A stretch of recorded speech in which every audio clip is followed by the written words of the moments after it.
দর্শক, আমরা উপস্থিত আছি নরসিংদী ড্রিম হলিডে পার্কে। ড্রিম হলিডে পার্ক বাংলাদেশের যতগুলো বৃহত্তম পার্ক রয়েছে তার মধ্যে অন্যতম। এই ড্রিম হলিডে পার্কে ঈদের তৃতীয় দিনও দর্শনার্থীদের উপচে পড়া ভিড় লক্ষ্য করা যাচ্ছে। আপনারা দেখতে পারবেন যে আমার পিছনে অসংখ্য পরিমাণ দর্শনার্থী লক্ষ্য করা যাচ্ছে। আমি একটু পার্কের পিআরও জনাব সবুজ সাহেবের সাথে একটু কথা বলতে চাচ্ছি। যে ঈদকে কেন্দ্র করে আপনাদের কি বিশেষ আয়োজন এবং নিরাপত্তার দিকটা কেমন দেখছেন, আমাদেরকে একটু জানাবেন। ঈদ মুবারক। এনটিভির পক্ষ থেকে বাংলাদেশের সবাইকে জানাচ্ছি ঈদ মুবারক। আসলে নিরাপত্তার বিষয়টা প্রতিবারে আমরা জোরদার দিয়ে থাকি, কারণ আমাদের এখানে দেশের বিভিন্ন প্রান্ত থেকে লোকজন আসে। সর্বপ্রথম যেটা আমাদের মাথায় থাকে যেটা হচ্ছে যে এখানে যারা দর্শনার্থী আসে নির্বিঘ্নে যেন তারা ঘোরাফেরা করতে পারে এবং যেন তারা নির্বিঘ্নে বাড়ি যেতে পারে। সেজন্য আমরা 4টা সেক্টরের নিরাপত্তা সাজিয়েছি এবং স্থানীয় প্রশাসন সেক্ষেত্রে আমাদের সহযোগিতা করতেছে। আশা করতেছি আমরা নিরাপত্তা নিয়ে কোনো সমস্যা হবে না।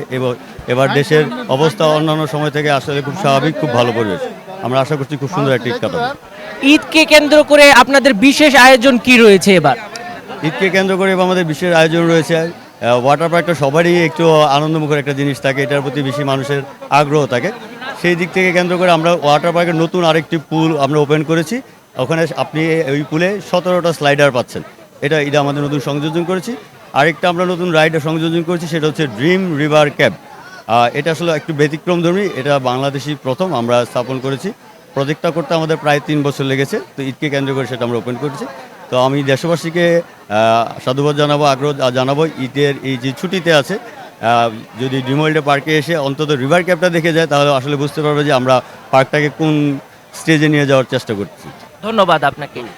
যেমনটি শুনছিলেন যে ড্রিম রিভার ক্যাব যেই রাইডটি রয়েছে, সেই রাইডটির বিশেষত্ব হচ্ছে দেশের বিভিন্ন দেশের যেই দর্শনীয় যেই স্থানগুলো রয়েছে সেই স্থানগুলোকে ফুটানো। যেমন আমি যদি একটু বলতে চাই যেমন মিশরের পিরামিড থেকে বাংলাদেশের যেসব সংস্কৃতিগুলো রয়েছে সেগুলোকে ফুটিয়ে তোলার চেষ্টা করেছে। আমি একজন দর্শনার্থীর সাথে কথা বলার চেষ্টা করব। যে কেমন উপভোগ করছেন ঈদের তৃতীয় দিন আজকে? আলহামদুলিল্লাহ, খুব ভালো লাগতেছে। একটা ব্যতিক্রমী পার্ক, আর এখানে এসে খুবই ভালো লাগলো। বাচ্চাকে নিয়ে প্রথম আসলাম। যারা আয়োজন করছে আমি পার্ককে ধন্যবাদ জানাই। খুব সুন্দর একটা আয়োজন করছে। আর আসলে উপচে পড়া ভিড়, মানুষের ঈদ পরবর্তীতে অনেক মানুষ একটু হাইটা কষ্ট হইতেছে, তারপরে খুব ভালো লাগতেছে, নতুন নতুন জিনিস দেখতে পারতেছি। ধন্যবাদ আপনাকে। আমি আরেকজন দর্শনার্থীর সাথে কথা বলার চেষ্টা করব। যে কেমন লাগছে এখানে? জি, আমি advocate Ruhul Amin Liton, advocate Bangladesh supreme court. আমি এসছি টঙ্গী থেকে। এখানে বিশাল বড় পার্ক। এই পার্কে ঈদুল ফিতরের আনন্দ উদযাপন করার জন্য বাচ্চাদেরকে নিয়ে এই পার্কে এসেছি। ওয়াটার পার্ক বিশাল বড় আয়তন। এই আয়তনে এরা গোছল দিয়ে এবং ঈদ উদযাপন করতেছে এবং প্রচুর জনসমাগমের আগমন। এই পার্ক মানুষের উপচে পড়া ভিড়, ঈদের আনন্দ উপভোগ করার জন্য সবাই বিভিন্ন জেলা থেকে এখানে এসেছে। এই জেলার এই যে পার্কের যে প্রকৃত যে মালিক, তাকে ঈদের আনন্দ উপভোগ করার জন্য যে আমাদেরকে সুযোগ সুবিধা করে দিয়েছে তাকে আমরা সাধুবাদ জানাই।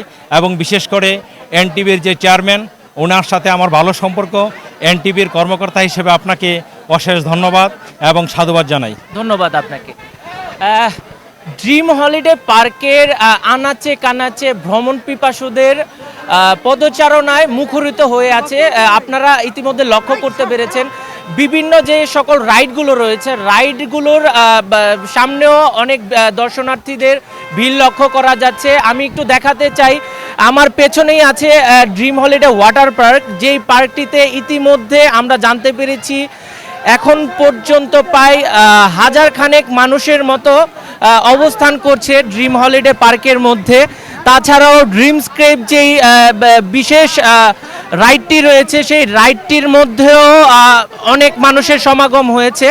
তো সার্বিক বিষয় যদি বলতে চাই, ঈদের তৃতীয় দিনও ড্রিম হলিডে পার্ক যথেষ্ট মানুষ সমাগম হচ্ছে এবং ড্রিম হলিডে কর্তৃপক্ষ আমাদেরকে জানিয়েছে দর্শনার্থীদের নিরাপত্তার জন্য সার্বিক ব্যবস্থা তারা গ্রহণ করেছে, জেড ক্যাটাগরির সিকিউরিটি প্রদান করছে। তো এই ছিল আমার কাছে সর্বশেষ অবস্থা নরসিংদী থেকে, ড্রিম হলিডে পার্ক থেকে।